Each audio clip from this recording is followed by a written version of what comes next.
coolest, most politically incorrect black man on the planet, Rod Eccles.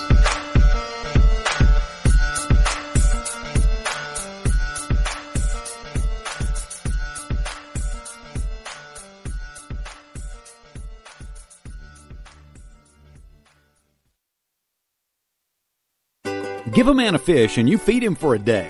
Sign him up for the Box of Bait Club and he'll never be hungry again. The Box of Bait Club is a brand new dream come true for every fisherman. Something new and different in your tackle box every month. Every month, another excuse to get outside and do what you love. Don't let this one get away. The Box of Bait Club is currently accepting a limited number of pre-orders with subscriptions starting at $39.95 per month. Find out more now. Log on to boxofbaitclub.com. I'm just so happy my father had a chance to see his kids before he passed. I just want to say thank you. When her father fell ill, the American Red Cross was able to help get Veronica's brother home from the Navy to speak to his father one last time. It's thanks to your donations that we can connect military families when they need it most. Please donate today at redcross.org.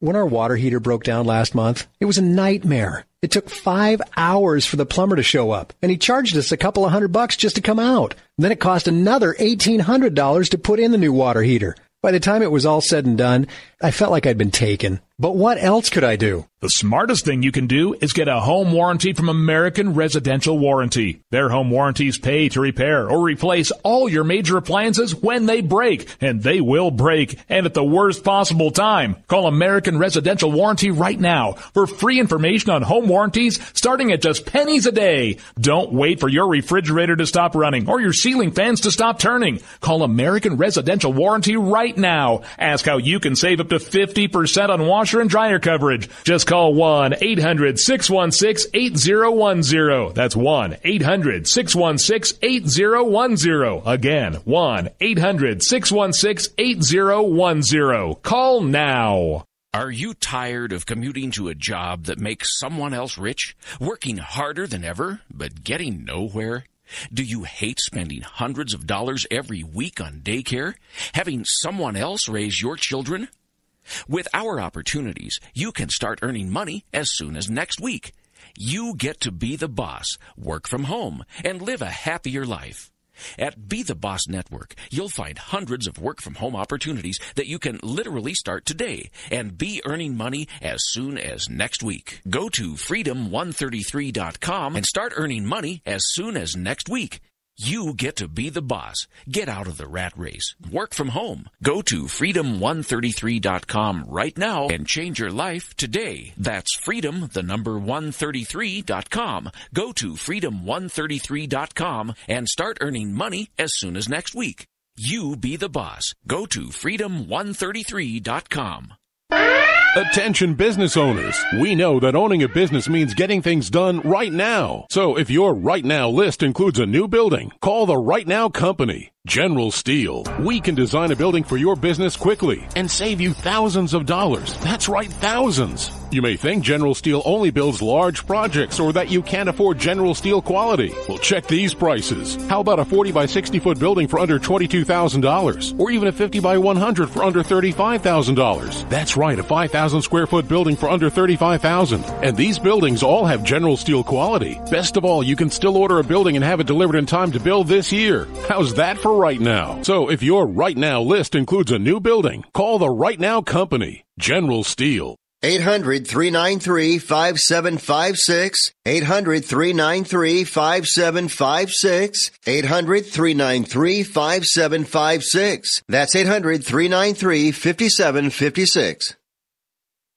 Tired of paying outrageous prices for Viagra? Well, we have great news for you. Now you can finally get Viagra at huge discounts. Healthy Man allows you to save up to $500 on Viagra. Why pay U.S. pharmacy prices of $15 per pill or more when you can get Viagra for less than $3 a pill? Call today and get 40 Viagra pills for only $99. This can cost as much as $600 at your local pharmacy. You can't afford not to call us. If you want Viagra at the lowest prices, never pay $15 $15 a pill pharmacy prices again. Get Viagra for less than $3 a pill. Call 800-595-2614 today and save up to $500 and get 40 pills for just $99. Healthy Man is fast, easy, and affordable. Operators are waiting at 595-2614 to take your call now. Call 800-595-2614. That's 800-595-2614. Again, 800-595-2614. Boy, man, I had a rough night's sleep. Boy, I got a letter from the IRS yesterday and I just couldn't sleep. Man, I'm dying here. Somebody help me. IRS problems affect more than just your finances. If you're ready to take back control of your life and you owe more than $10,000, you need to call the tax doctor. Their expert staff can immediately protect you from the IRS and state collectors and get you the best possible tax settlement guaranteed. The IRS has recently released new programs geared in helping struggling taxpayers, where you may qualify to settle your tax debt and wipe out up to 85% or more of what you currently owe. If you owe $10,000 or more in back taxes, call the tax doctor right now. See if you qualify to pay less. 800-989-1694. 800-989-1694. 800-989-1694. Again, 800-989-1694. You want to know what time it is? It's time to bring the rain. Zinc Media. Feel the power of knowledge.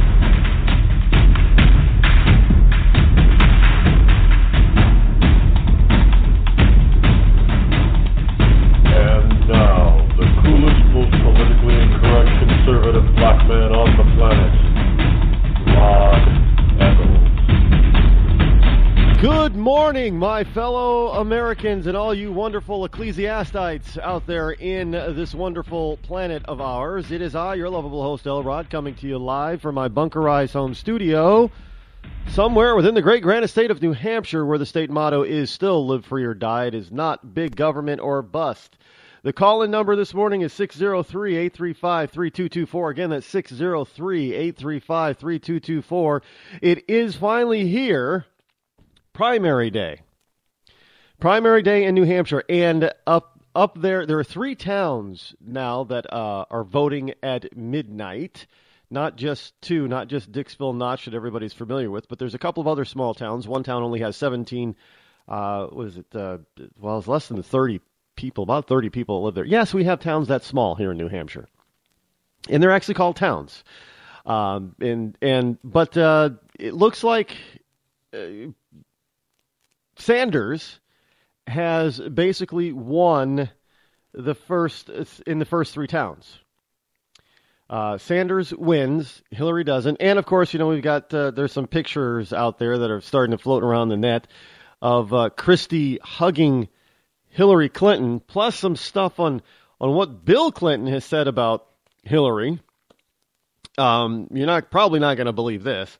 But after you hear it, it'll make perfect sense to you. And of course, we've got all kinds of other stuff going on out there. What a former Mexican president said basically to Donald Trump.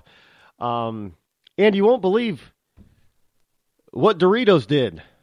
I shouldn't say Doritos, but you won't believe what a pro-abortion group said and did because of what Doritos did during the Super Bowl. I mean, this stuff is just absolutely insane.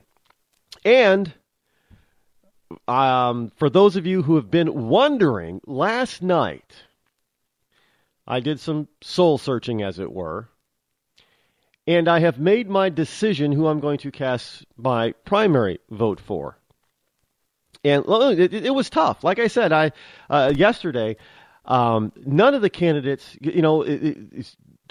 basically I've heard the wisdom of if you agree with a candidate 80% of the time, if he lines up with what is important to you 80% of the time, then he or she should be your candidate of choice. And I had the problem of as I was looking at all the candidates and doing the Ben Franklin type of thing, that none of them lined up 80% of the time with me. So I had to drop it down to, okay, who's the 70%? Because you've known all throughout this process, I've told you, and I've even expressed what they are. I've had major differences and problems with each and every candidate. Well, it has come to pass that there is a candidate, or two actually, that I agree with 70% of the time. And I had to choose between those two candidates. Now, I'm not going to tell you who they are or who the candidate of my choice is, because I don't think that's my job to do that. It's a personal decision, but know that I have made a decision. And frankly, I think some of you are going to be surprised. Some of you are going to say, I knew it. And some of you are just going to scratch your head and say, well, what the hell is he thinking? That's just the way it is. And no, I'm not voting for Sanders or Clinton or anybody on the Democratic ticket. But it is somebody on the Republican ticket, and I will cast my vote for this person later this, right after the show, because then I have to scooch myself over to the Radisson Hotel in Manchester, New Hampshire, where I will get to snooze, whatever, with the with all the wonderful people over there during People on Radio Row. Yes, I'll be at the Radisson this afternoon on and live on the air on 90.7 New Hampshire Family Radio in Manchester later this afternoon. So, yeah, that's going to be exciting. I get to see all the... one of the things I found out is I am not enamored by celebrity. Yeah, and I was confirmed of that. I confirmed that at last Thursday's Republican gala, the Hillsborough County Republican annual, or Forple, as Jan Brady would say, Forple gala, and I know some people are saying, "Oh my gosh, I can't believe she did that," referring to Carly Fiorina hugged me twice. She hugged me twice. And you know what? I just thought it was she was just a regular person, because that's what she is. And I didn't even think anything of it. And there was a person who was there at the gala, and they listened to the program, and yesterday they sent me a message and said, you didn't mention anything about hugging Carly Fiorina. Like, well, I didn't even think of it, to tell you the truth. I mean, it's kind of, it was a genuine hug. I mean, you know the difference between a fake hug and a genuine? No, Carly actually embraced me. She's a real human being. That was it. That was kind of nice. But I didn't think anything of it, because I'm not into celebrity people. Do people realize I have never asked for another person's autograph, unless we're signing contracts or something. Then, of course, it's their signature, not an autograph. But it's the same thing. I've never asked for a celebrity's autograph. Never. I do find it interesting that I have been asked to sign my autograph a few times already. That was kind of weird. The first time it happened, I just looked at the person and I said, "Are you serious?" Because that's foreign to me. It really is. I don't know what it says about people, or if you like collecting autographs, some autographs are actually worth money. So if you're doing it, as a hobby and as a possible investment, doesn't cost you anything, obviously, except some ink and paper, I guess. That's fine. But me personally, I do not get into celebrity. I don't care who you are. I never get nervous around celebrity people. I have met celebrities before, and to me, they're just regular people. And sometimes you do look at these, they look at you like, what's wrong with you? Why aren't you idolizing me? I just don't do that. There are people that I admire greatly, yes, and I would love to be able to meet and get to know, yes. But I do not get into celebrity. Just because you entertain me doesn't make you a special person that requires my special attention. Now, this is what celebrities usually do, is they just usually entertain you. I could care less. Great, I like your songs. Maybe I bought some of your albums. Maybe I watched some of your movies that you acted in or TV shows. But you know what? Other than that, you're just doing a job and being overpaid for it, by the way. But, you're doing a job like anybody else. It's no big deal. It doesn't automatically aggrandize you to a level of, superhumanness. Sorry, it doesn't. Well, as we roll on here, let's take a quick call to get things rolling this morning before I get into it all. 910, you're live on the Rod Eccles Show. Go. Yes, sir. I'm calling because I am a woman voting for Donald Trump. Yeah, we've got some news about Donald Trump, and Clinton's bimbos are flocking and supporting Trump. Yeah, well, that's kind of sad because other people can use the word bimbo, but if Trump repeats the word bimbo or uses the word bimbo, all the media spins it. He's the worst person on the planet. This man is the only one who's not a politician. I've met this man at a rally the other night in South Carolina. He is a real person. He's not being driven by money. He's obviously got plenty of that. He's driven by the fact that our country is going to hell. And I'm not afraid to say the word hell. Well, no, you're allowed to say it. They say it in church all the time. They do. They do. The fact that people want to say that religion is supposed to, bring our president, that's who's going to choose our next president. I believe in religion, but I believe that our country needs to be first. Religion is a state issue. Abortion is a state issue.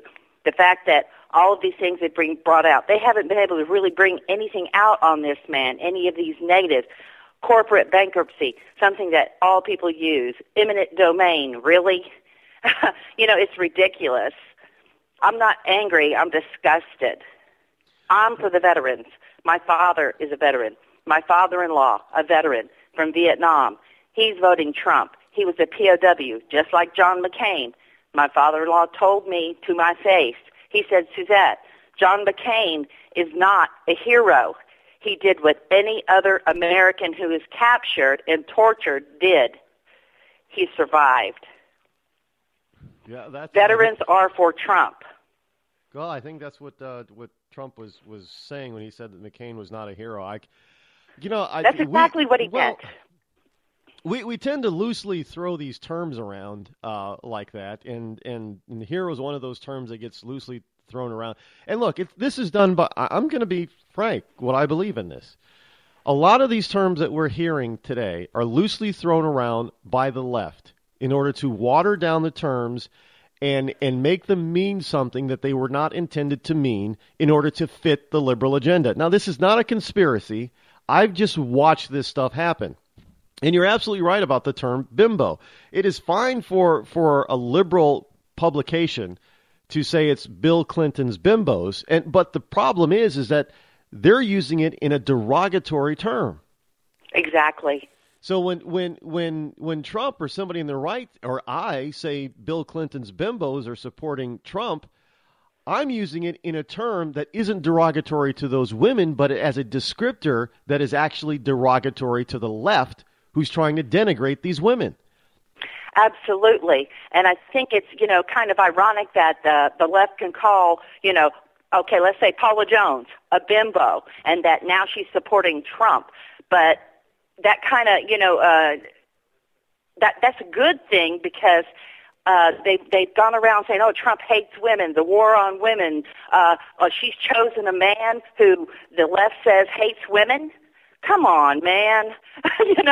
It's insane. I've always said when the left accuses you of doing something, it's because they're doing exactly the same thing that they're accusing you of, and they're trying to cover it up. When Bill Clinton is standing on that stage and accusing Donald Trump of being a womanizer and hating women, are you kidding me? We're talking about the man who was caught literally with his pants down, and who in the Oval Office. Really, you got a womanizer calling another man a womanizer. Really? Exactly. I know. I've been to these rallies. I've seen how the women, women are not stupid. Trump has opened this dialogue that no other politician would dare touch.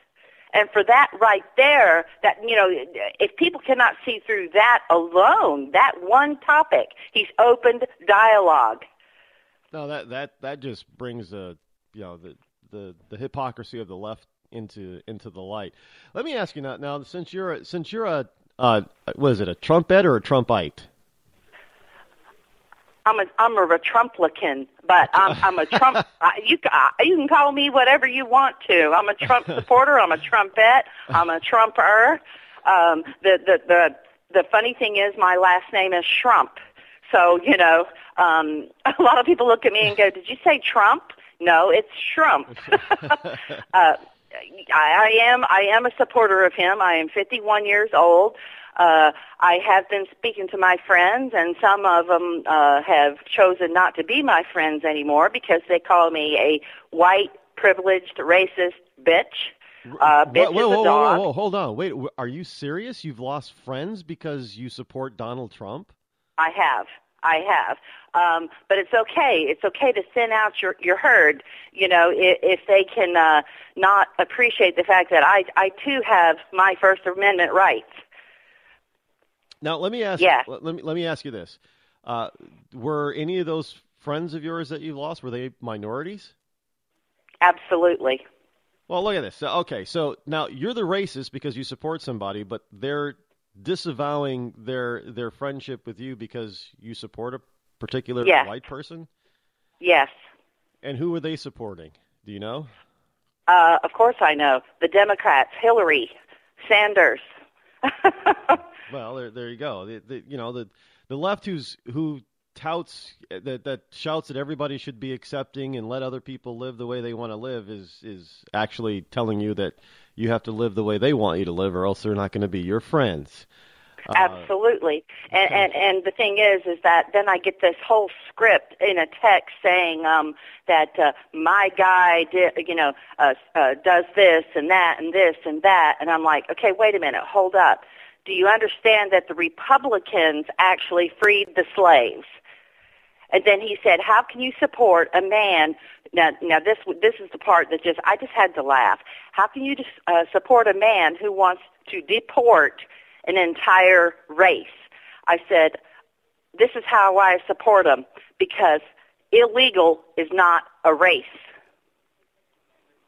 Well, let me. I know that there are liberals listening to this program. Let me help you tell them exactly what that is. That's BS for one, because Donald Trump doesn't want to deport any race. Muslim is not a race.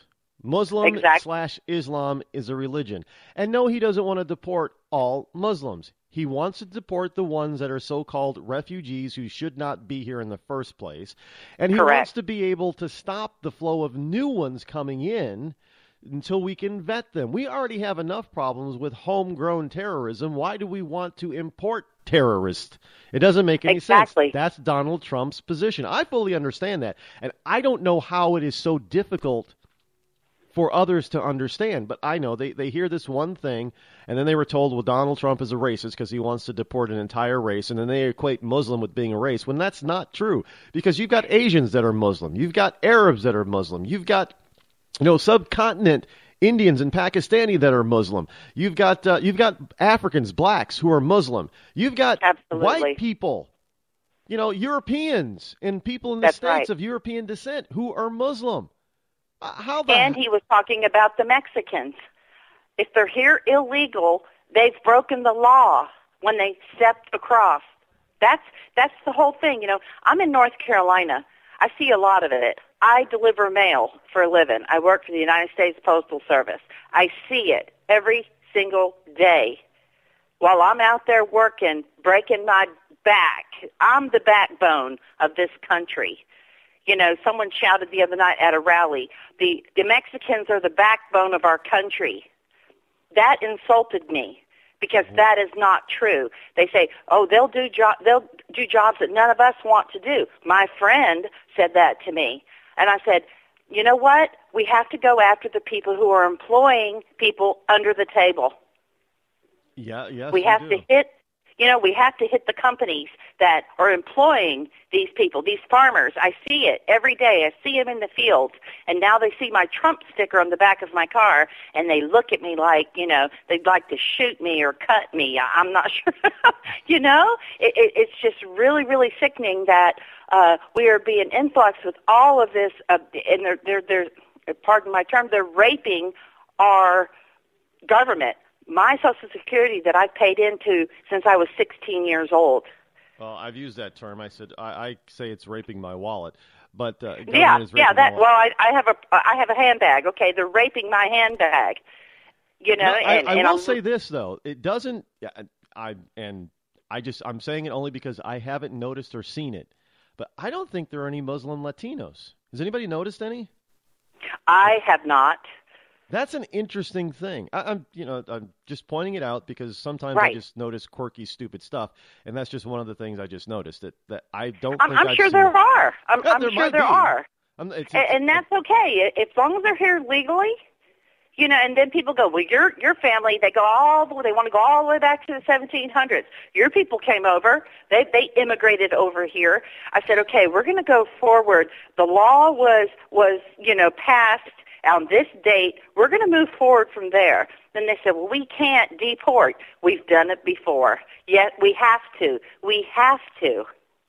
Yeah, look, we've deported plenty of times in our country's history. I mean, we still do. And what I find very interesting is that we're, Trump also mentioned rounding some of them up and putting them in camps so they can keep an eye on them, and everybody has a hissy fit on the left. And I think, well, one of your heroes did just that. Yes.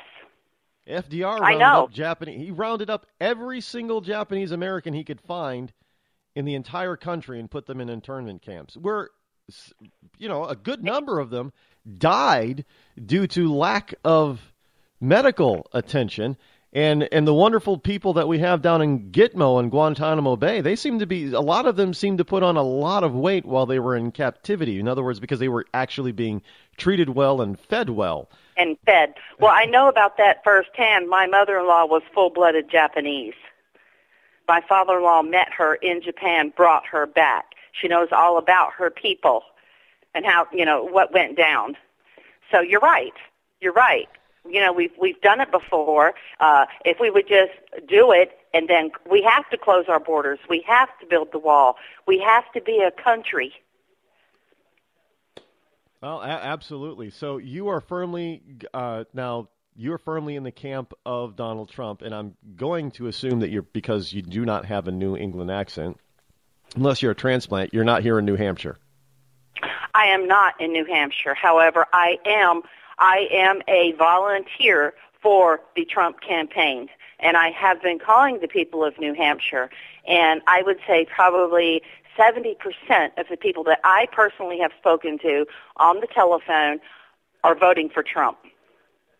Well, we will soon see what the final tally is. Now, I got some news here about the midnight votes up in northern New Hampshire, somewhere around the neighborhood of 100 votes, and unfortunately Trump did not win it up there, but they've rarely predicted who wins the entire state. But it's interesting to see that they've gone for Kasich and Cruz. Talk about opposites, but yeah. And Kasich, you know what? He gets out there and he speaks, I'll call it Trump-like. He breaks it down for people so that they can understand. People do need to understand that he keeps mentioning his state of Ohio. Okay, he fracked. Okay, that's how they, prospered. Yeah, yes, that is true. By fracking. Well, here's to Trump and all the other contestants in the New Hampshire primary, and we'll put you down firmly behind Mr. Trump. I want to share one more quick thing. When I was calling to people in New Hampshire, I spoke with an Arab woman. She was born in Jerusalem. She told me she had already voted early in New Hampshire for Trump, and she said to me with her very, very thick accent, she said, I voted for him. He's going to change America. He's a smart man. I couldn't take my vote back if I wanted to, but I wouldn't take my vote back. Oh, there you go. An and Arab woman she wanted for me to, yes, and she wanted me to make sure that I had her name spelled exact. She made me spell it back to her. So there are, the news is not reporting what's really going on. Well, they can't do that, or else it would change the whole dynamic of who they really are. That's right. So thank you for taking my call. Thank you for giving me a call. And go Trump. All right, go Trump. Thank you. Well, there's another Trumpster late in the voting process here today. Well, I guess not late. We're just getting started with the voting here in New Hampshire for the First in the Nation primary, and I will be casting my vote a little bit later this afternoon, and we'll see what happens this evening.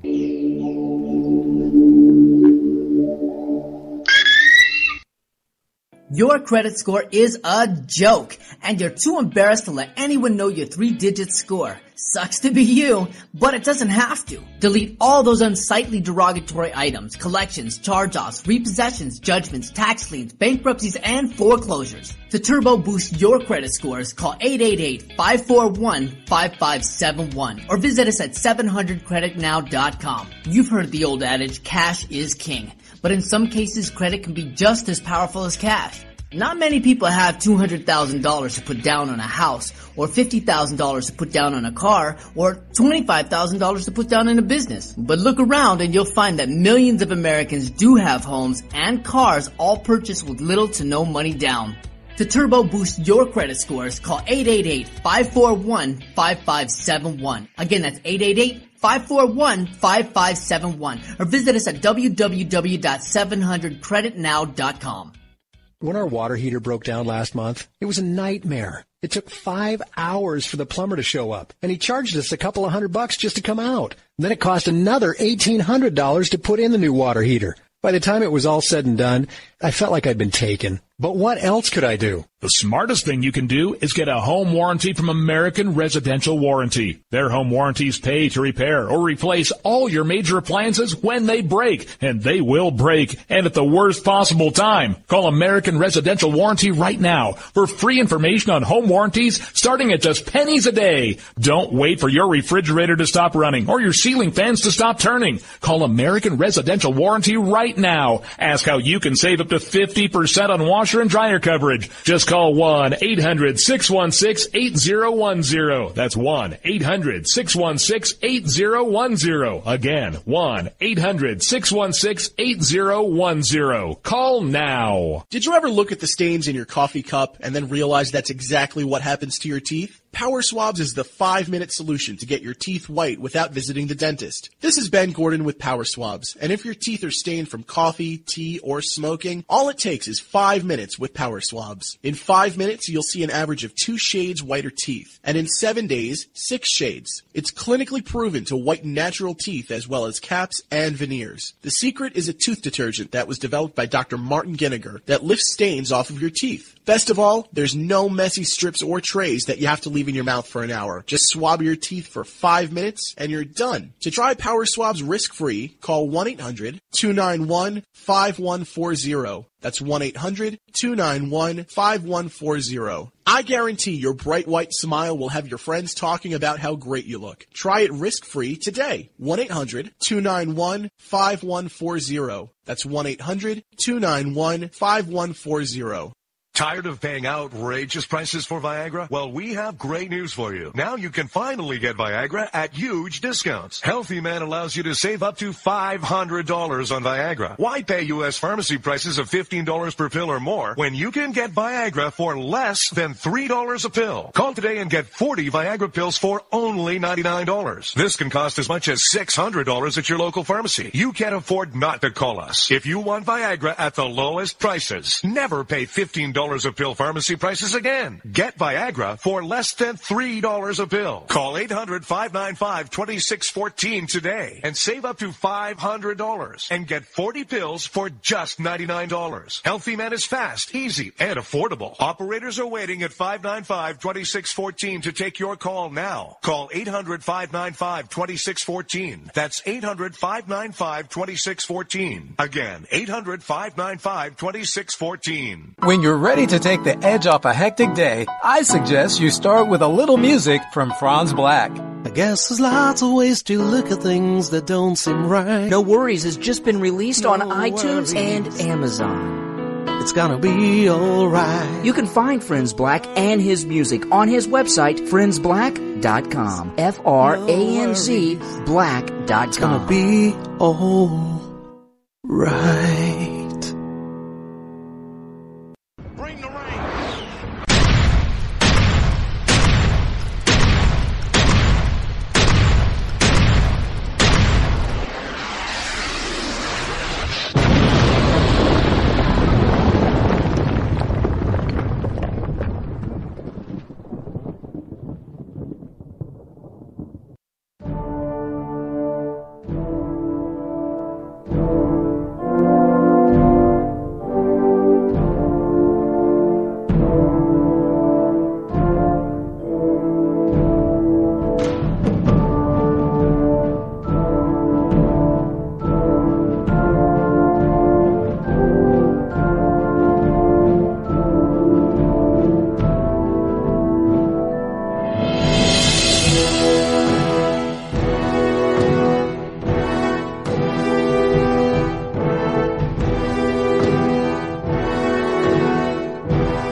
603-835-3224 is the call-in number should you wish to join me, your lovable host, El Rod, this morning here on the Rod Eccles Show, your new morning ritual, 9 a.m. to noon. And spend 3 hours, 5 days a week, that's all I ask, every morning with the person who is almost always right. And as I always say, it isn't because I'm super smart, although I am sort of, kind of, a little bit intelligent. I know how to use my head. I just use logic and facts and historical data. And when you do that, it makes it kind of difficult for you to be wrong about things. It really does. And so I always say that if you're going to try to advance mankind, you've got to do it in a way that is logical, that is factual, that is historically accurate. One of the problems that we have in this country, and this is, look, you got CNN out there with their it's not a poll, but it's their predictor. Now, CNN is predicting that the Democrats currently have a 60% chance of winning the White House in November. And for the life of me, when I saw that, I'm thinking, wait a minute. You've got a woman here that the FBI has formally announced that they're investigating her. It's no longer secret. It's no longer are we wondering exactly what part of Hillary they're investigating. They've come out and said it. Yeah, we're investigating her and her emails. And yet she still has this kind of support. Well, part of the problem is, and I don't know how the DNC was able to pull this one off, but good on you for doing this. They didn't have anybody. I mean, they kept Biden out of the race. Do you realize this? You have a sitting vice president who ran for president, who wants to be president even to this day, and yet he's not running. Instead, who runs? Who runs and gets all the attention and sucks all the attention from the other three candidates on the Democrat side that have dropped out? Bernie Sanders, an old, independent, left the Democratic Party, an independent, admitted socialist. And he's giving Mrs. Clinton a run for her money when he wasn't supposed to. Look, folks, if you want to, I'm telling you right now, this was all set up by the DNC. The only problem that they had is that Bernie Sanders was a wild card and could not be controlled by the DNC. But they were just perfectly sure that they would be able to manipulate the facts and the truth so that Bernie would be an also-ran and not pose any threat to Hillary Clinton. Well, obviously, Bernie had something different, had a different mindset. And the problem is because the liberals, they predicted something wrong, which is why I'm not buying the CNN predictor of 60%. And here's why. Because you have these liberals who have been poorly educating our youth and filling their head with all kinds of lies and garbage. And then last fall, the fall of 2015, all of that came back to bite them in the ass. They did not see that coming. They did not see the fact that, oh, well, we're going to teach these kids that, that the rich are evil people and they steal everything from people. They don't earn their money, honestly. And they should be, and if we just tax the rich more, they can pay for all kinds of stuff. And that, all this college education debt that you have, that's not your fault. It's not the college's fault. It's the fault of the big Wall Street banks who are charging you 5, 6, or 7% interest on the loans. That's the problem. And how do we get rid of that? Oh, we don't bring down the cost of education. We just make it free for everybody.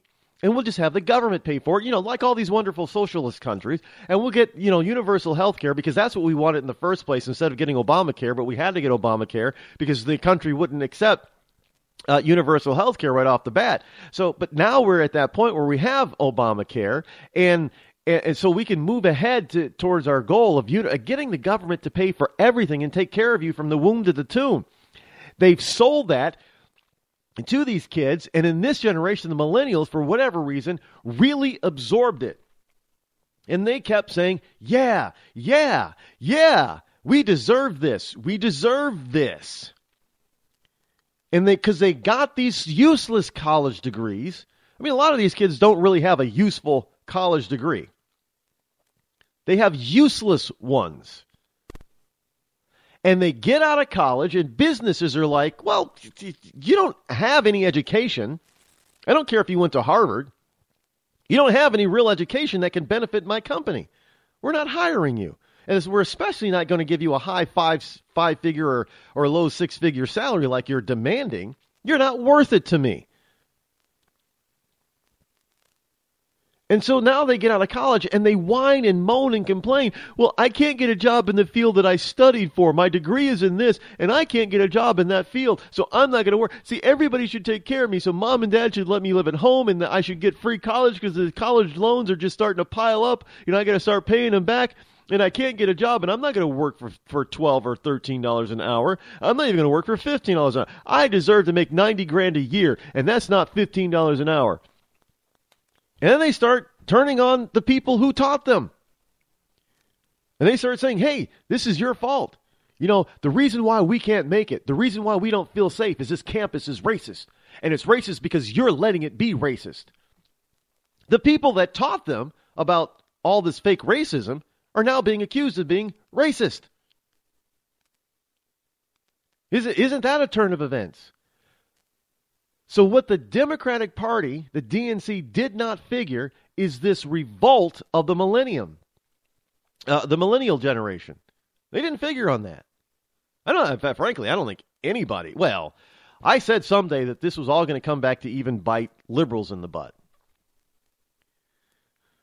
I didn't realize it was going to be now. But here it is now. And they cannot control the millennial masses. Frankly, the millennials really don't like Hillary. They don't like her.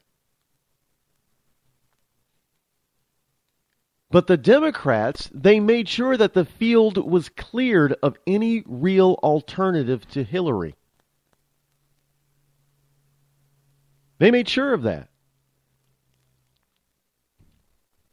Because this was her coronation, so to speak. This was her turn, finally.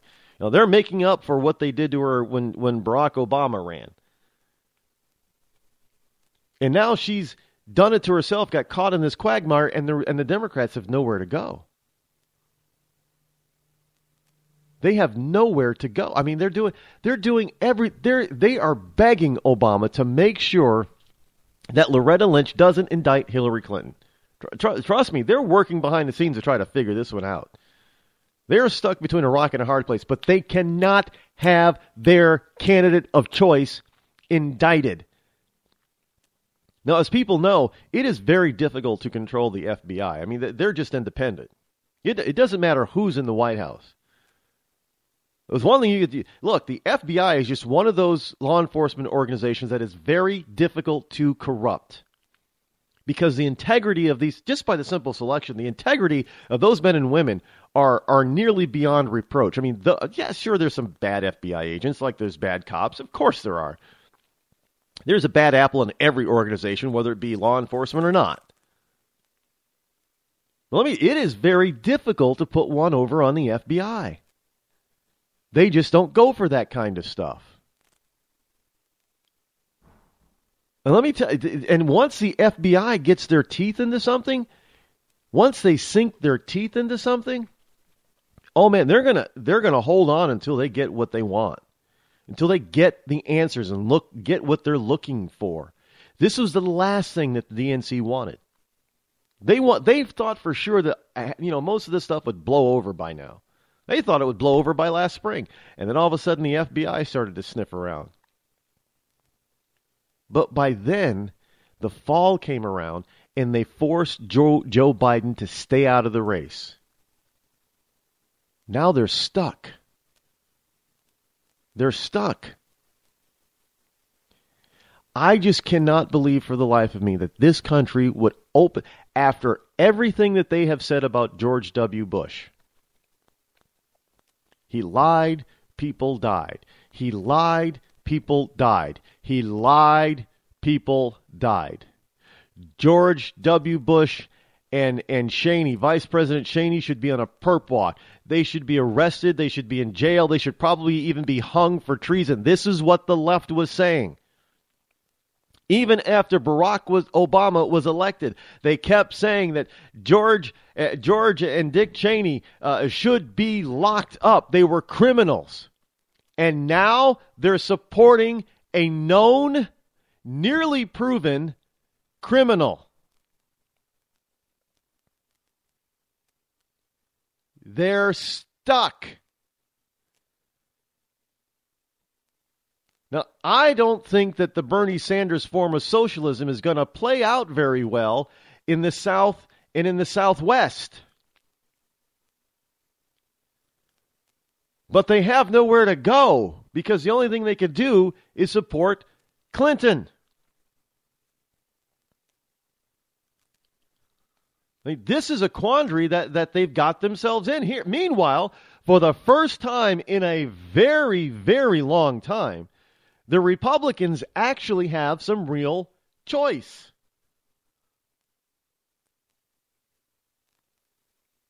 They had plenty of choice. I mean, if you wanted a flavor of the week, you had one. And there's still, at this particular juncture, there's still a lot of people in the race. I mean, this is really unheard of. To have this many, well, I mean, some people might say they're all not viable, but evidently, just a poll this morning, the final poll in New Hampshire, comes out and says that Jeb has bolted into second place. Now, I don't see that, but yeah, look, stranger things have happened. Yeah, folks. Jeb Bush is now polling. And so he's leaped ahead of Rubio and Cruz and Carson somehow, and Kasich. Oh, yeah. Kasich is up there, too. I guess now everybody is saying that Trump is going to win. And they better hope that Trump does win, because if Trump doesn't win this state, it's not going to look bad for Trump, really. Because Trump will... if Trump doesn't win, which is unfathomable at this particular point, I hate to say it, but it looks like he's gonna walk away with New Hampshire.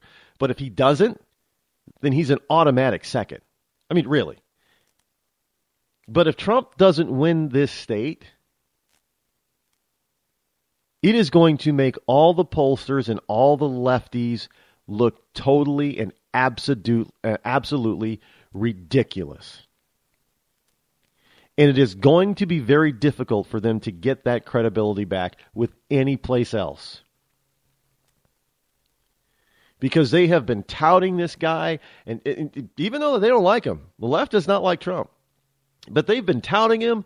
They've been saying, well, geez, Trump is he's double digits ahead. At one particular poll, not just less than 2 weeks ago, right after Iowa, Trump was ahead by the next person, which was Kasich, by 30 points. Now, you could say that they were building him up so they could show that his support was eroding, but they can't make it erode that much if it really isn't there, if the erosion really isn't happening. Because they'll look like fools, they'll look like idiots.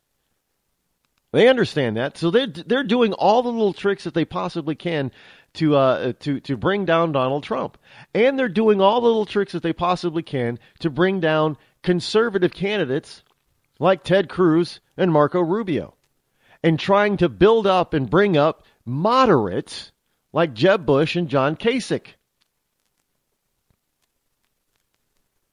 And if you're not one of those people, then they're not even talking about you. They're not talking about Fiorina. They're not talking about Carson. They're not talking about anybody else. I mean, even Christie just sort of forced his way onto the stage by what he did at the debate. But the lamestream media wants you to know that Christie is not a conservative, but he's a moderate. And they're blasting a picture out there of him hugging Hillary Clinton. This is one of the strange... You want to talk about politics being strange? This is one of the strangest political seasons I have ever seen in my life. It is one of the most confusing, conflicting political seasons I have seen in my short history on this planet. It's absolutely, on both sides of the aisle, it is absolutely mind-boggling what we have going on right now, folks. And this is why everything is so screwed up. Right now, there is a battle for the very soul of this country happening right now, during our lives. It is revolutionary. This election is going to decide, really, in what direction that this country is going to go, what road we're going to travel down for the next 100 years. And I say 100 years because if we decide that we don't like it, it is going to take the rest of the century in order for us to correct it. Many of us are not going to be alive by the time that full correction takes place, if it does take place. You're looking at, I'm telling, this is no joke, folks. I'm not overstating this. But you have to realize that the millennials' grandchildren are going to have to live with the decisions that we make this year. Think about that. Your 20-something-year-old child is going to be a grandparent someday. Their grandchildren are going to have to live with the decisions we make today. That means your great-grandchildren or your great-great-grandchildren, if the millennial that I'm talking about is your grandchild right now. Do you realize how far into the future that is? How far that takes us? That takes us into the next century, folks. This country can either be saved or lost for the next 100 years by what we do today. Because I guarantee if we go down the socialist path, if we go down that path, this country is not going to survive. It will not. There will be no way for us to survive, either by economics, by politics, by war, or any combination of the three. The United States will, before the end of this century, this is a dire warning, by the time that this century closes out, if we go down the path of Bernie Sanders, by the end of this century, there will not be, as we know it, the United States of America. Understand that. 336, you're live on the Rod Eccles Show. What you got? Rod, I can't agree with you more, brother. That's a simple fact. The young folks in this country right now don't understand the principles behind socialism, and that's one thing we really need to get out and start educating our younger college students and high school students. They really need to know what's going on with socialism. And I'm a Trump fan, and my call in this morning is for the folks of New Hampshire to please get out and vote Trump. The last check, we have spent $750 million on subsidies for illegal aliens in this country, and that needs to come to an end. That's the same as socialism to me. They're not citizens. They don't deserve benefits in this country. We want to be kind to everybody, but we don't need to be using our insurance money that needs to go to our grandparents on folks that don't even belong in this country. It's time to put a stop to that. It's time to get Trump in, get this wall built, and get this economy back where it needs to be. We do not need socialism. We do not need someone that needs to be in prison, and I'm talking about Hillary Clinton. We need to get a strong Republican in there. We need to get Trump in there. And, Rod, I'm hoping you pull that lever for Trump, man. I'm just getting on the show this morning, but I want to see you in there pulling that lever. When you pull that lever, you're making that deal. You're making that deal for this country to take care of this China problem, brother. You know, I just said this morning that late last night I made my decision on who I'm going to support in this primary. And I said I'm not going to tell everybody because that would be probably the worst thing I could possibly do to this audience. Yes, it is. But I tried to base it like, look, and I'll say it again. I have been told I received some very wise advice a long time ago that said, well, you're never going. When I was having troubles before trying to figure out who I wanted to support, and this man, an older man, and very wise, he said, you're never going to agree with anybody 100%. He said, your best hope is to find a candidate that agrees with you 80% of the time. If you find that person, that's your candidate. So I'm looking at all of these candidates, and I'm honest about it. None of them approach my 80% mark. None. I've had major issues with every single candidate, which is why some people are saying, well, you sound pretty fair when you're taking people to task on this. I said, yeah, because I really have not made up my mind. And so I had to go down. I had to go down to the 70% mark. And I said there were two candidates that rose to the 70% mark. And I had to choose between those two. Now, again, I'm not going to say who those two candidates were. I'm not going to say who the final candidate is. But it came to the point where I had to just do the logical thing is figure out who agreed with me most. And that's the person I would logically have to support. And that's fine. Maybe for somebody else that one of the candidates did reach that 80% threshold. Good. That's the person you're supposed to support. Yes. Well, let me tell you, coming from a Trump supporter and to be able to call on this show at different times, I respect you so much for not telling everybody who you're voting for, because that's the problem with a lot of these folks that are hosting these radio shows. They go ahead and put their support behind somebody, and that is a big mistake. because everybody needs an equal shot when they call in. If you pick one candidate, then all you're doing is just cutting off listeners. You're just saying, okay, I don't even want to hear your side of the story. I've made up my mind, so why bother calling me? And I respect you so much for that, man. A lot of radio hosts have put basically some of them have put their careers on the line because of this election, and I think that's a big mistake. You're making a it's your choice to go in that booth. That's why there is a booth. You go in there and you make your own choice, and you keep that close to heart, brother. That's what your father. I've heard you talk about your father being in the military before. A long time ago, I've listened to a tape of that, and that's what your father would want you to do. He would want you to make that decision, but yet give everybody else a chance. He would. I'm sorry to cut you off. I'm up against a hard break here, my friend. We gotta run. Thank you so much for your call. Bye-bye.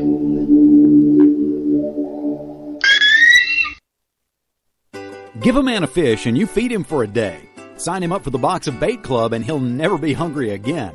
The Box of Bait Club is a brand new dream come true for every fisherman. Something new and different in your tackle box every month. Every month, another excuse to get outside and do what you love. Don't let this one get away. The Box of Bait Club is currently accepting a limited number of pre-orders with subscriptions starting at $39.95 per month. Find out more now. Log on to boxofbaitclub.com. I'm just so happy my father had a chance to see his kids before he passed. I just want to say thank you. When her father fell ill, the American Red Cross was able to help get Veronica's brother home from the Navy to speak to his father one last time. It's thanks to your donations that we can connect military families when they need it most. Please donate today at redcross.org. When our water heater broke down last month, it was a nightmare. It took 5 hours for the plumber to show up, and he charged us a couple of $100 just to come out. And then it cost another $1,800 to put in the new water heater. By the time it was all said and done, I felt like I'd been taken. But what else could I do? The smartest thing you can do is get a home warranty from American Residential Warranty. Their home warranties pay to repair or replace all your major appliances when they break, and they will break, and at the worst possible time. Call American Residential Warranty right now for free information on home warranties starting at just pennies a day. Don't wait for your refrigerator to stop running or your ceiling fans to stop turning. Call American Residential Warranty right now. Ask how you can save up to 50% on washer and dryer coverage. Just call 1-800-616-8010. That's 1-800-616-8010. Again, 1-800-616-8010. Call now. Are you tired of commuting to a job that makes someone else rich? Working harder than ever, but getting nowhere? Do you hate spending hundreds of dollars every week on daycare? Having someone else raise your children? With our opportunities, you can start earning money as soon as next week. You get to be the boss, work from home, and live a happier life. At Be the Boss Network, you'll find hundreds of work-from-home opportunities that you can literally start today and be earning money as soon as next week. Go to freedom133.com and start earning money as soon as next week. You get to be the boss. Get out of the rat race. Work from home. Go to freedom133.com right now and change your life today. That's freedom133.com. Go to freedom133.com and start earning money as soon as next week. You be the boss. Go to freedom133.com. Attention business owners. We know that owning a business means getting things done right now. So if your right now list includes a new building, call the Right Now Company. General Steel. We can design a building for your business quickly and save you thousands of dollars. That's right, thousands. You may think General Steel only builds large projects or that you can't afford General Steel quality. Well, check these prices. How about a 40 by 60 foot building for under $22,000? Or even a 50 by 100 for under $35,000? That's right, a 5,000 square foot building for under $35,000. And these buildings all have General Steel quality. Best of all, you can still order a building and have it delivered in time to build this year. How's that for right now? So if your right now list includes a new building, call the Right Now Company. General Steel. 800-393-5756. 800-393-5756. 800-393-5756. That's 800-393-5756. Tired of paying outrageous prices for Viagra? Well, we have great news for you. Now you can finally get Viagra at huge discounts. Healthy Man allows you to save up to $500 on Viagra. Why pay U.S. pharmacy prices of $15 per pill or more when you can get Viagra for less than $3 a pill? Call today and get 40 Viagra pills for only $99. This can cost as much as $600 at your local pharmacy. You can't afford not to call us. If you want Viagra at the lowest prices, never pay $15 a pill pharmacy prices again. Get Viagra for less than $3 a pill. Call 800-595-2614 today and save up to $500 and get 40 pills for just $99. Healthy Man is fast, easy, and affordable. Operators are waiting at 595-2614 to take your call now. Call 800-595-2614. That's 800-595-2614. Again, 800-595-2614. Boy, man, I had a rough night's sleep. I got a letter from the IRS yesterday, and I just couldn't sleep. Man, I'm dying here. Somebody help me. IRS problems affect more than just your finances. If you're ready to take back control of your life and you owe more than $10,000, you need to call the tax doctor. Their expert staff can immediately protect you from the IRS and state collectors and get you the best possible tax settlement guaranteed. The IRS has recently released new programs geared in helping struggling taxpayers, where you may qualify to settle your tax debt and wipe out up to 85% or more of what you currently owe. If you owe $10,000 or more in back taxes, call the tax doctor right now. See if you qualify to pay less. 800-989-1694. 800-989-1694. 800-989-1694. Again, 800-989-1694. You want to know what time it is? It's time to bring the rain. Zinc Media. Feel the power of knowledge.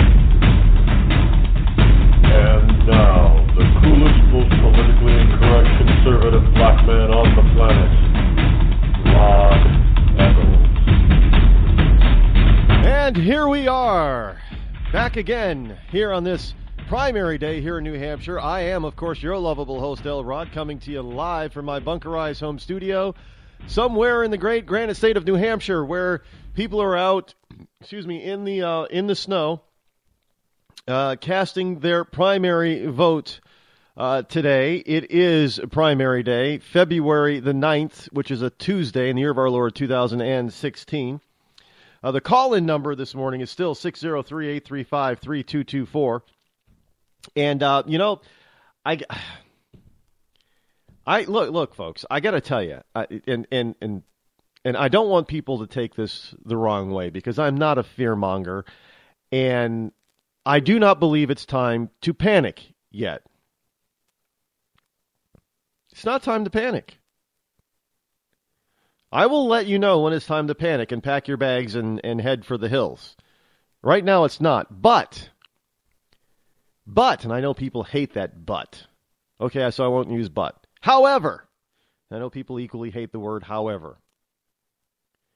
There is a caveat. Look, I've always told you that I'm honest with my audience. I mean, that should go without questioning. I'm not playing any games here. I mean, I'll play around with liberals a lot, but when it comes right down to it, I'm not playing any games. This is too serious. And I got to tell you, to be totally and completely frank, I am scared. And I can admit that because, first of all, I'm very secure in my masculinity and manhood. And second of all, being scared doesn't make you less of a man. But being able to confront that fear and do it anyway, now that is a sign of a real man. I'm not going to run from this. I'm not going to try to hide from this. I'm scared for our country because it could go down a path that I do not want it to go, that millions of Americans do not want it to go. And even for many of, not all, but for many of the people who say they want to go down that particular road, when they start going down that road, they're going to realize that they don't. And this has already happened before. There are people that have voted for Obama. They regret doing so. There are people, even liberals, who were all for Obamacare. And then they got stuck in Obamacare and they realized they made a mistake. That happens. But we are now going down the socialist road. That scares me to death because I see what socialism and communism has done to countries and people all across this planet, and none of it is good. I do not care how many times Americans want to tout some other country and how they did things, because let's face it, the rest of the world is not doing so well. There is no utopia. And every time they put these stupid liberals and socialists into office, they screw around with the people that they're supposed to be representing. Look what's happened to Europe with the influx of so-called refugees. I mean, just today, got a story here in Germany. Where is that? Boop-a-doop-a-doop. I wasn't even going to bring this up at this particular point, but since... There's a story here. I'll find it in just a second. Where in Germany, they found an ISIS commander living in a small German town as a refugee. Now, do you think he was there because he wanted a better life and to escape all the turmoil back in his home country in the Middle East? No, he was there to do damage. The Germans found this guy who happens to be a commander, a commanding officer in ISIS. In the meantime, here in this country, what we've got is the state of California issuing over 600,000 driver's licenses to illegals. Now, to be very frank, I don't think that there should be a federal law for this, since there is no federal driver's license. And I believe that it is up to the state of California to determine how they issue their state ID. The problem is that we've tied this driver's license, the state-issued driver's license, to everything federal. You understand the danger of that? If you get a driver's license from a state, it is now quite easy. It's not 100% guaranteed, but it's easier for you to get all sorts of federal benefits, including a passport. Yes. Now you've got American identification. And this is driver's licenses are reciprocated, reciprocity, in all 50 states. If an illegal goes to California, gets a legal state-issued driver's license, identification, driver's license, and they decide to move to the state of New Hampshire, well, the state of New Hampshire has to recognize that driver's license and all the benefits that come along with it. So what one state, but what we have to understand is that I know some people say, well, wall off California. Well, let's not have reciprocity. Well, you can't do that. And here's the problem with that. The problem with that is that all of a sudden you stop having reciprocity. Now you live in Kentucky, but you want to drive and take a vacation in North Carolina. And of course, you know, you have to, let's say you for whatever reason, you have to drive through Louisiana. You get pulled over in Louisiana for, I don't know, maybe doing, because you got out-of-state plates. Maybe you're doing 60 and a 55. They've been known to do that. The officer comes over and says, "Hey, boy, so you got this Kentucky driver's license here. You know, that driver's license don't work here in Louisiana. You're driving unlicensed in this state. You are now under arrest and your car's impounded." You see the problem that we would have with that? Because that would happen. That would not be a rare scenario. That would be an all too common occurrence.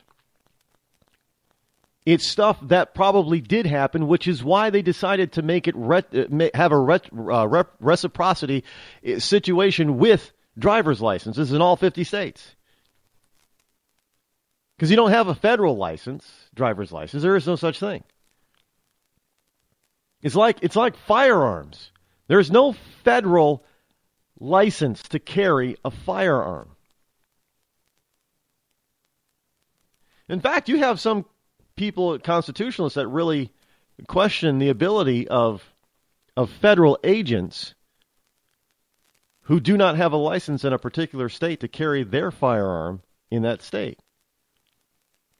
And indeed, you have some sheriffs who are exercising their constitutional duty and right and their state constitution's duty and right and say that federal agents must get their permission to come into their counties to do federal business.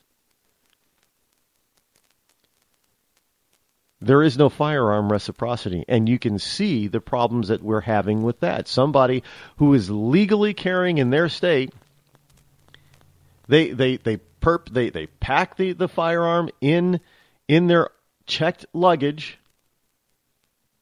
So they're not bringing it aboard the plane. It is going into the cargo hold, and it's, you know, it's not loaded, obviously, and that kind of thing. And then for whatever reason, that plane gets, and they're going to a state where it's legal for them. They're flying to a state where it's legal for them to have it, and they get diverted to a state where it's not legal because they don't have reciprocity in that state, and they get arrested and have their firearm confiscated. That happens a lot, folks. Now, you compound that with a driver's license, and you have got a cluster you-know-what. There are certain advantages to being a union. Now, please remember this. I know we don't have civics classes anymore in elementary or high school, but you millennials especially, you've got to understand this. The United States is a republic. It is not a traditional country. We are a union of 50 states or 50 countries. And I go back to this point. We made a huge mistake back in the day by keeping the title of each state's executive officer as governor, instead of transferring that title to president. That was a huge mistake on our founders' part. There should not be, because a governor means that they are subservient to another executive. In this particular case, the way things were working, it was to the king. They governed something or a piece of land or territory for the king. Governors do not govern their individual states for the president. Governors should have been called presidents. Should have been the president of New York, president of New Hampshire, president of California, and the president of the United States. But they made the mistake and kept the title governor. It was only a matter of time before the Fed decided that it was superior to the states. And that's where we are today. The federal government believes that it is superior to the United States. And the Constitution does not do that at all. If anything, the Constitution actually makes the states superior to the federal government in every area that is not listed as duties of the federal government. You folks understand that? The reality is, if we're going to be constitutionalist, if we're going to follow the law of the land, in areas that are not specifically designated as the purvey of the federal government, the states are superior to the Fed.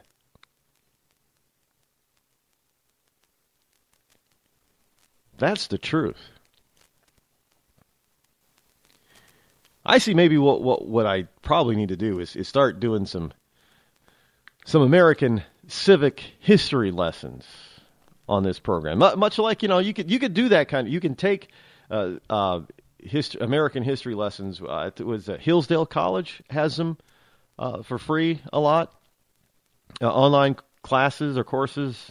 There's a few other constitutional-based colleges, institutes of higher learning in this country that do the same thing. But Hillsdale is probably the most famous and popular for that. Maybe what we need is just history lessons for everybody to be able to hear without having to sign up for anything. Because what we have in millennials is they don't know our country's history. They do not know it. They know zilch about our history.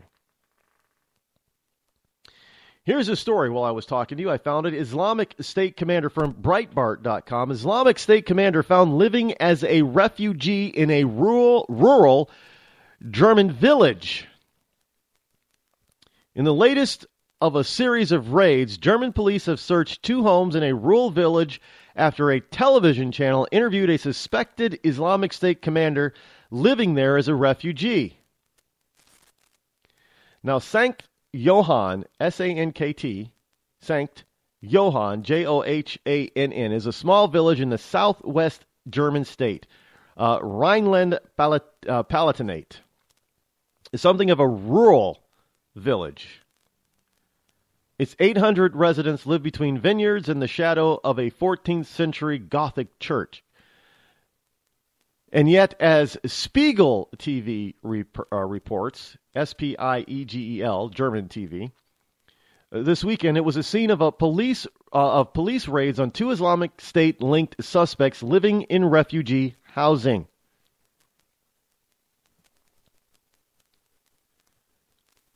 Hey, Obama, you got an Islamic ISIS commander who got into Germany posing as a refugee. And yet you want to tell us that, our borders are controlled. We don't need to worry about the Syrian refugees or any other refugee. We can vet them. We can let them in. What? So our FBI and other police agencies can be overwhelmed, who are already overwhelmed. They can be further overwhelmed. I'm watching the miniseries, and this is important. This is relatable. Right now, I'm watching the miniseries Madoff on Hulu. What was it, an ABC or CBS? Something I don't know who it was, but right now I'm watching the miniseries Madoff, starring Richard Dreyfuss as Bernie Madoff.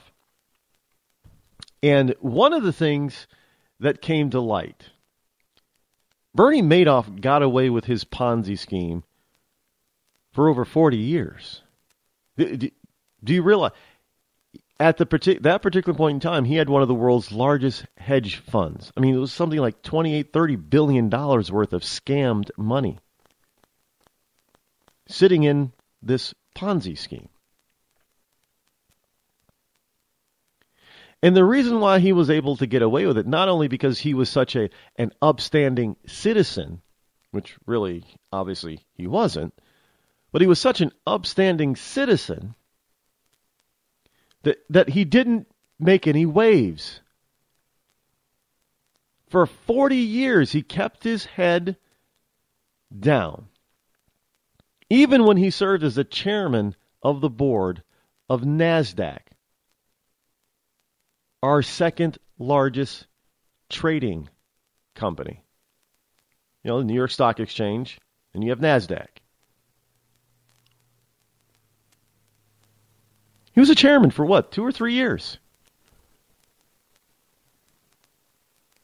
Because everybody believed this guy was on the up and up. He was some sort of financial genius. And then finally, some nerdy numbers guy out of Boston took his whole prospectus and his whole plan and his whole results, and he dissected them and reverse engineered and found out that it was impossible for him to achieve the results that he achieved unless it was fraudulent. And he tried and tried and tried, and finally he took it to the SEC, and finally a friend of his at the SEC said, look, we only have 137 agents. We're overwhelmed here. You know, and there are so many, managers of funds and financial companies that the SEC oversees. There's only 137 agents at the time or something, some real small number like that. We're overwhelmed. How are we going to figure this out? We can't find all these people all the time.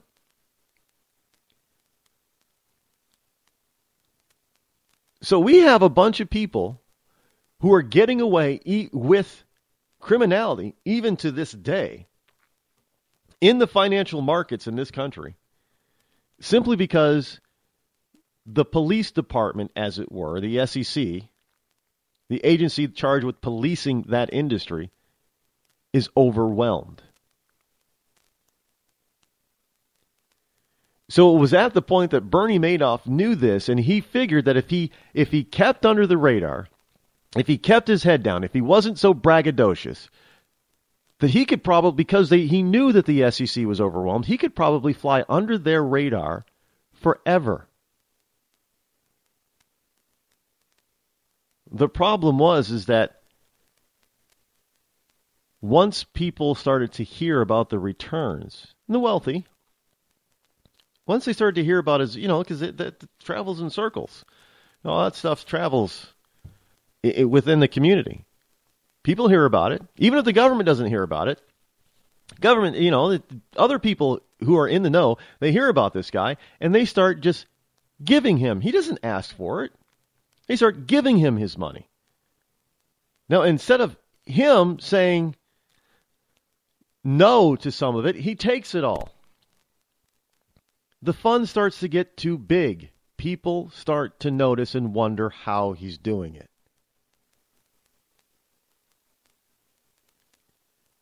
If he would have stayed small, they probably never would have caught on to Bernie Madoff. But he got a little bit arrogant, a little bit greedy, and he thought he could run this forever because he'd already done it for 35 or 40 years.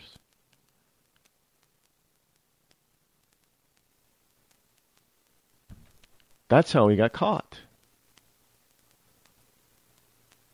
Is because some legitimate fund managers were saying, well, how the hell is Madoff doing this if we can't do it? We got to figure out what he's doing so we can give similar returns to our investors. That's how he got caught. If he was a $1 billion hedge fund instead of $30 billion, he probably never would have been caught. Because nobody would be paying attention. Oh, he's got a small thing. He's niche marketing. He's in a niche. Our investors aren't niche like that. These are just specialty people. They do small stuff. That's how they hedge their bets because everything's so small. They could not scale that up. And then Bernie did scale it up, and that's how he got caught. What you have here is Islamists who are trying to run below the radar. And then for whatever reason, they got themselves noticed. They got noticed by the authorities. And then here they come. They come and raid and find out, well, hey, you're actually like a big wheel in ISIS, aren't you? Well, we're going to have to take you down, dude. But they didn't notice them before. Why didn't they notice? Because they kept their head down, because there were so many refugees. It was easy to hide because the authorities were overwhelmed. And the authorities were overwhelmed simply because these liberal, socialist, they know everything leaders decided that the people of their countries were going to be open and kind and generous in the eyes of the world, and they were going to accept these people, no questions asked. The problem is that the rest of the world doesn't view Europe and the United States as kind and generous. They view Europe and the United States as being foolish, stupid, and downright idiotic. Your credit score is a joke, and you're too embarrassed to let anyone know your 3-digit score. Sucks to be you, but it doesn't have to. Delete all those unsightly derogatory items, collections, charge-offs, repossessions, judgments, tax liens, bankruptcies, and foreclosures. To turbo boost your credit scores, call 888-541-5571 or visit us at 700creditnow.com. You've heard the old adage, cash is king. But in some cases, credit can be just as powerful as cash. Not many people have $200,000 to put down on a house, or $50,000 to put down on a car, or $25,000 to put down in a business. But look around and you'll find that millions of Americans do have homes and cars all purchased with little to no money down. To turbo boost your credit scores, call 888-541-5571. Again, that's 888-541-5571. Or visit us at www.700creditnow.com.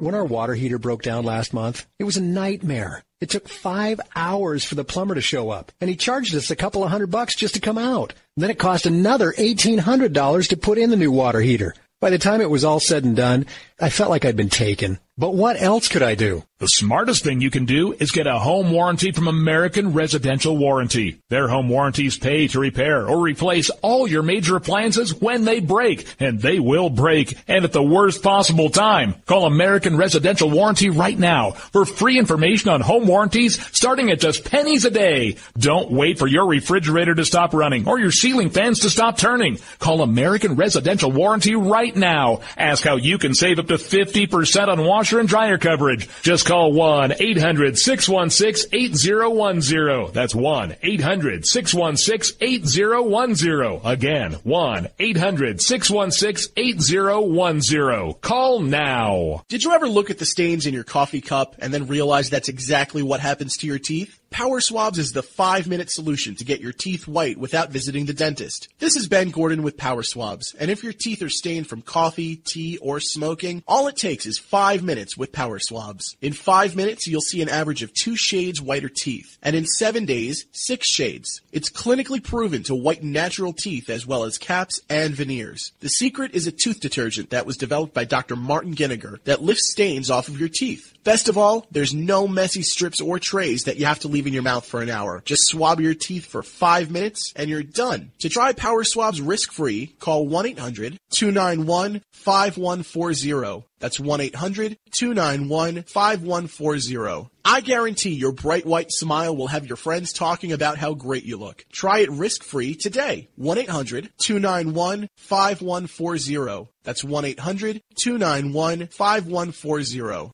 Tired of paying outrageous prices for Viagra? Well, we have great news for you. Now you can finally get Viagra at huge discounts. Healthy Man allows you to save up to $500 on Viagra. Why pay U.S. pharmacy prices of $15 per pill or more when you can get Viagra for less than $3 a pill? Call today and get 40 Viagra pills for only $99. This can cost as much as $600 at your local pharmacy. You can't afford not to call us. If you want Viagra at the lowest prices, never pay $15 $3 a pill pharmacy prices again. Get Viagra for less than $3 a pill. Call 800-595-2614 today and save up to $500 and get 40 pills for just $99. Healthy Man is fast, easy, and affordable. Operators are waiting at 595-2614 to take your call now. Call 800-595-2614. That's 800-595-2614. Again, 800-595-2614. When you're ready to take the edge off a hectic day, I suggest you start with a little music from Franz Black. I guess there's lots of ways to look at things that don't seem right. No Worries has just been released on iTunes and Amazon. It's gonna be alright. You can find Friends Black and his music on his website, friendsblack.com. F-R-A-N-Z black.com. It's gonna be alright. Bring the rain.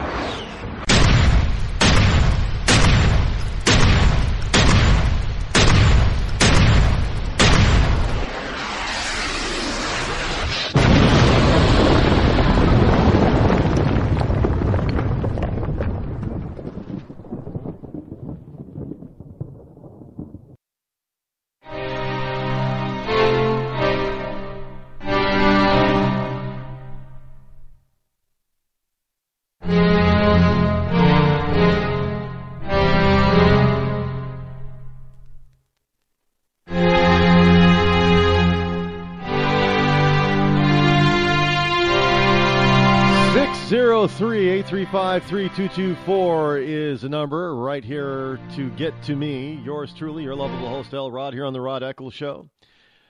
This from NBC News. Dateline, Hudson, New Hampshire.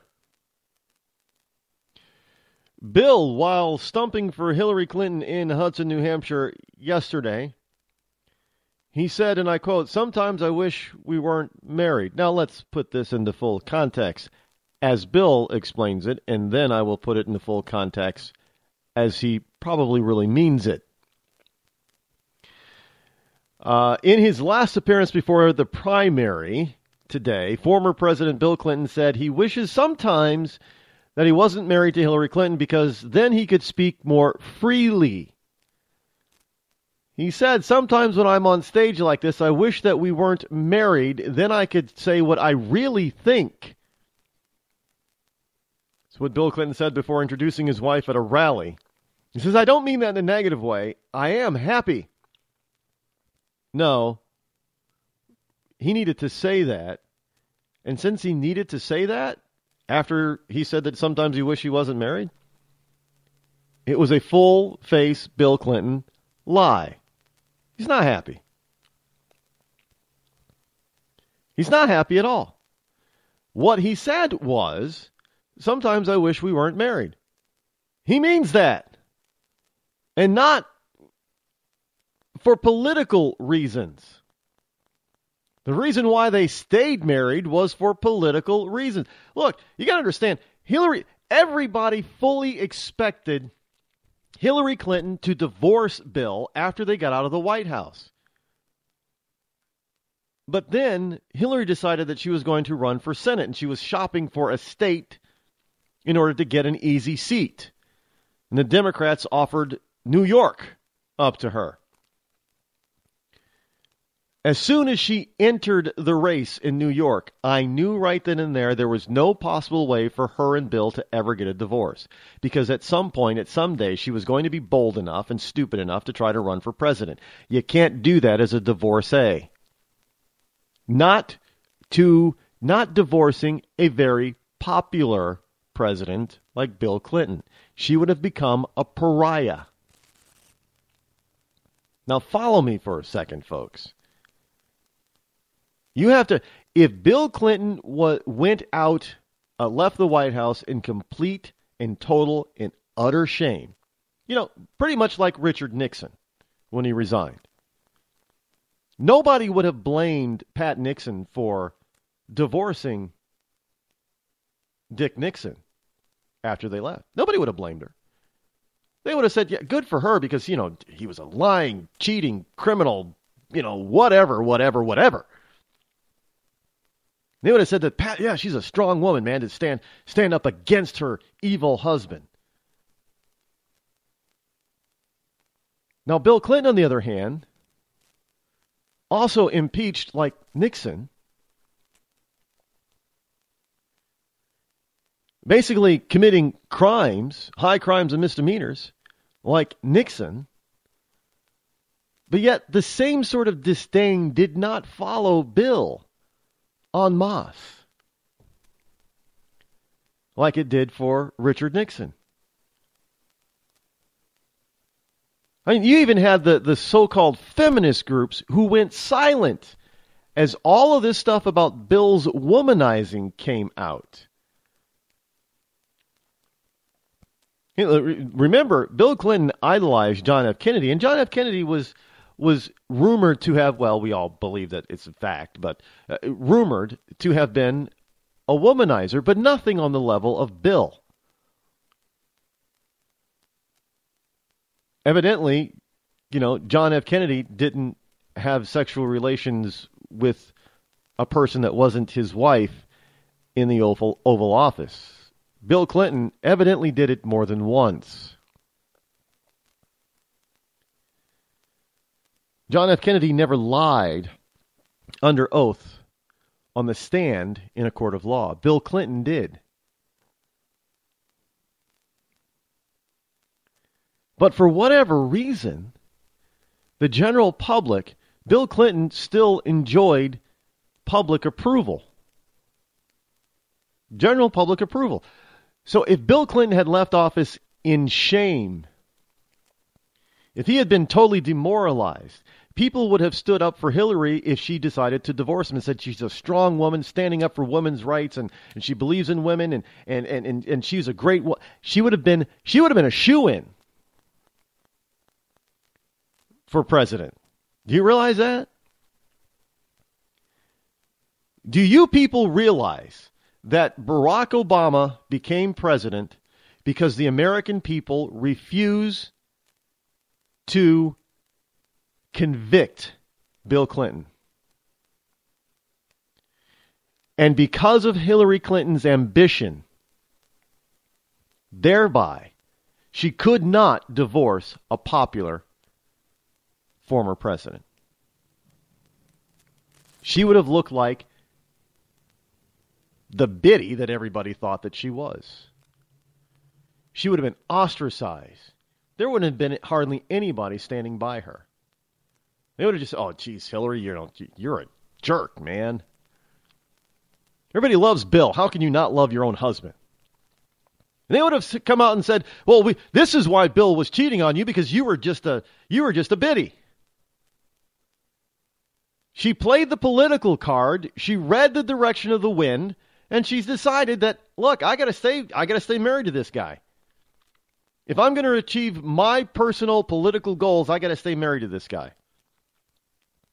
And indeed, we noticed that for the first term of her Senate career, her and Bill really didn't live together all that much. In fact, you had some people in the lamestream media make note of that.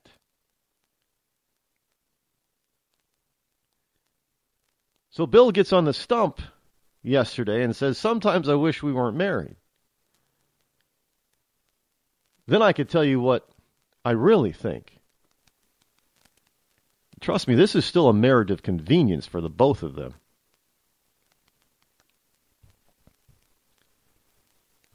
This is phony. It's drummed up. And they're doing it for political reasons. They're doing it for now the legacy of both of them and for Chelsea. So even if Hillary doesn't win the White House this time, I guarantee you they'll stay together simply because now they're too intertwined with the Clinton Foundation and for Chelsea, who has already hinted that someday soon she wants to run for public office. Now, they can't tarnish the Clinton name by a nasty divorce because it will harm Chelsea. Make no mistake, the two of them love their daughter dearly. They are proud parents. They really, and I know There were some rumors out there a long time ago that Chelsea wasn't Bill's kid. I don't buy that, but I don't know. It's kind of like if you want to go across the pond to the British royals, when people have said that Harry is not Prince Charles' youngest son, that Harry is the byproduct of Princess Diana having an affair. Quite frankly, I don't see the family resemblance to Princess Di or to Charles in Harry other than Harry's ears. Prince Charles, I'm sorry, he's got some major... Look, I got ears that stick out. I do. I got Will Smith ears that stick out, little ears. Charles has got some major Dumbo ears that stick out there. And Harry ears kind of resemble Charles's ears. So that's about the only thing that looks like Charles on Harry. I mean, Harry's a fresh-faced, freckled redhead, and I don't recall the last time the royals had a redhead in the family. I'm not saying it's not possible, but it's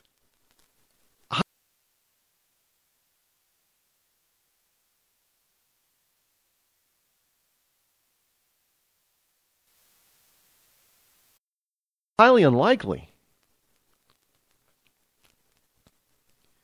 But there were people that said that Chelsea could not be Bill's child because she looks nothing like Bill. Well, I would argue she really doesn't look like Hillary either, but and there were some people that said that that Chelsea was adopted because Bill and Hillary didn't really have sex because Hillary was a lesbian. I don't buy that either. Because they say the same thing about the Obamas.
The two Obama children are adopted.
Because there are people out there that still insist that Michelle is a tranny, transvestite, a man.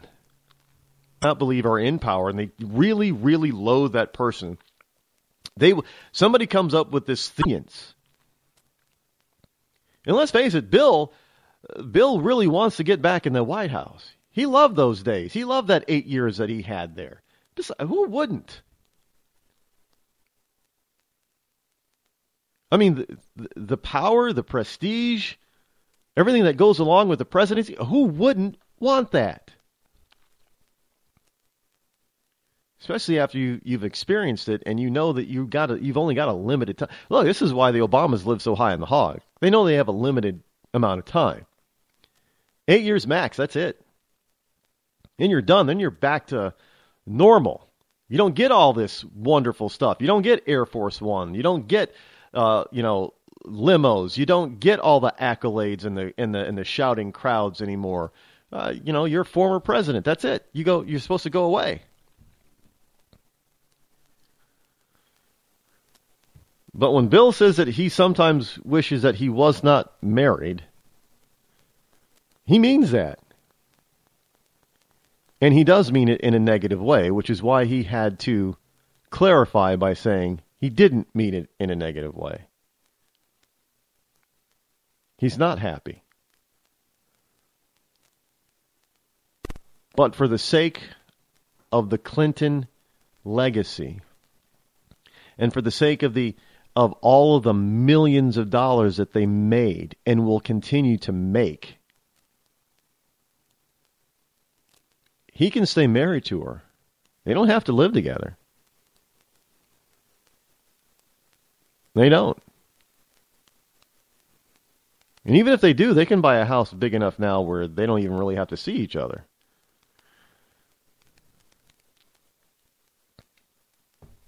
Just think it's quite interesting. Because you got Bill out there accusing some Sanders supporters of being sexist. Really?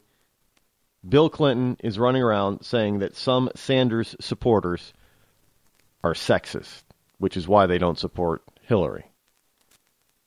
A sexist is accusing other people of being sexist. I mean, really? Who does that? Let me put it in perspective. That would be like the wonderful Bundy running around accusing other men of being child molesters. It holds no weight. It doesn't.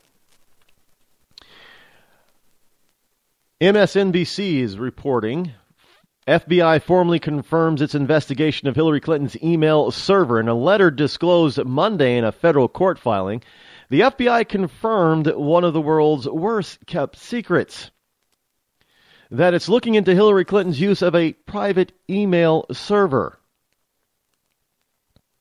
Well, since we all knew this, why say it at all, right? Everybody knew that was already happening. Well, they're coming out and saying this now because in August, in a response to a judge's direction, the State Department asked the FBI for information about what it was up to. The FBI said sorry at the time. They couldn't either confirm or deny the existence, of any investigation. Remember, that's what they said. We can't confirm or deny this. But in a letter dated February 2nd and filed in the court yesterday, the FBI's general counsel, James Baker, notes that in public statements and in congressional testimony, the FBI has acknowledged generally that it is working on matters related to the former secretary and her use of a private email server. Now, Baker says the FBI has not, however, publicly acknowledged a specific focus, scope, or potential targets of any such proceedings. He says in the one-paragraph letter saying that the FBI cannot say any more without adversely affecting on the ongoing investigative efforts. Basically. So, mum's still the word, so to speak. But they have said that, yeah. Everybody knows that we're doing it, so we're going to admit that we're doing it. We're investigating it. And right now, it's at the point where the FBI couldn't keep it under wraps. They just couldn't. They can't. And it's something that, this is why this is not good. See, all of this was supposed to have been swept under the rug last spring. But the Clintons and the Obamas could not sweep it under. Well, I don't even think Obama really wanted to sweep it under the rug back then. But They couldn't. Even if they wanted to, as it were.